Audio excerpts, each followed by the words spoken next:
Hello, it's Holly Copsey here from Virtually Priceless, and I'm a virtual PA supporting non-exec directors, finance executives and entrepreneurs on a personal and professional basis. So as I mentioned in my first video post last week, I'm running a short series of videos in which I'm giving you a little more insight into my business and hopefully addressing some of the questions that I frequently get asked by prospective clients and at networking events, that sort of thing.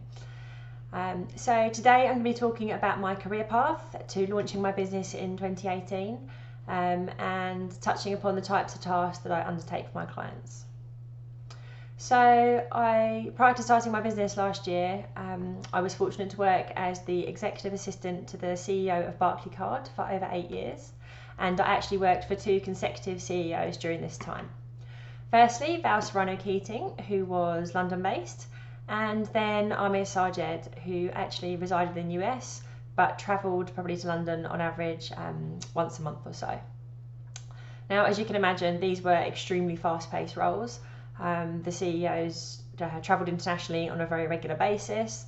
They were members of various external boards, numerous internal committees, including the Barclays Group Executive Committee. And of course, they had all the regular commitments to clients and colleagues and external organisations. So I was responsible for running the CEO's office, which encompassed a huge range of tasks. But I think primarily the core responsibilities probably were managing a very complex diary against ever-changing priorities. Organising all aspects of international travel, so not only booking flights and accommodation, but also obviously train tickets, ground transfers, car services, and of course organising really important things like passports, renewals and applications, and also securing visas for the countries they had to visit. I also ran a number of events, including some off-site retreats, regular off-site strategy meetings, and client entertainment, and also some private gatherings for the CEOs. And then finally, of course, also I had to ensure that not only was my own inbox kept under control, but I was also responsible for ensuring that the CEO's inbox was managed appropriately, that all emails were followed up by, were completed by them or me, tracked as necessary, and then of course followed up again when relevant. Prior to joining Barclays, I worked at Lloyds Banking Group for the chairman, Sir Victor Blank. And although a number of the tasks I undertook at Barclays were also part of this role, it was slightly different because of his non-executive status and the fact that he had a number of interests and commitments outside of the bank.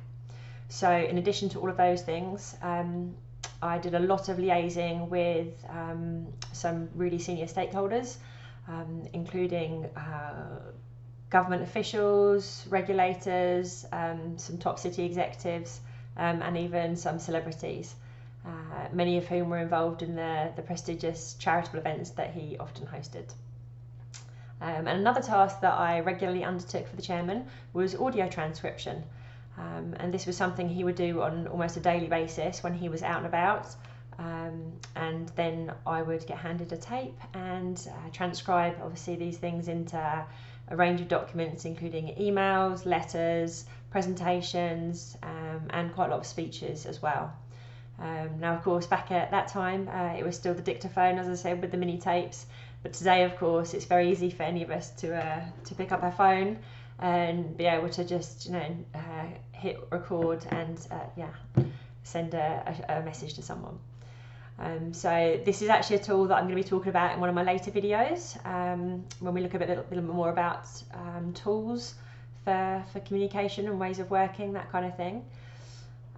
But yeah, it can be a really incredibly useful thing when you're out and about on the go. So these really were dream roles for me, and I was incredibly lucky to work for such inspirational leaders who trusted me with so many important aspects of their lives. Now, obviously, I can't cover every task I carried out for them, but hopefully it gives you a flavour of the roles and the experience I'm fortunate to have gained during my time working as a corporate PA. But of course, as a virtual PA, I'm still able to carry out all of these tasks and many more. And I really enjoy these types of roles where I can provide that kind of next level support, not only completing specific tasks which have been delegated to me, but also by being proactive and helping clients by acting as their right-hand person, a sounding board, and really becoming a trusted partner in their business and getting to know their business inside out. So I do undertake some ad hoc work for clients, but my preference is always to work like this on a regular basis with individuals who can really benefit from my skills and experience, and where I can become a trusted member of their team. So if you're looking for this type of support, please do get in touch to see how I could help you. And if you're not quite sure yet about the type of support that you need, then please make sure you tune in for next week's video, because I'm going to be looking at ways in which you can identify the tasks that you might be able to outsource, and also to start pinpointing what the biggest drains on your time are. So hopefully you'll find that useful. And I hope, today's video has given you some insight into me and my business and where I've come from. Thank you so much for watching, and I look forward to seeing you again next week. Thanks very much. Bye bye.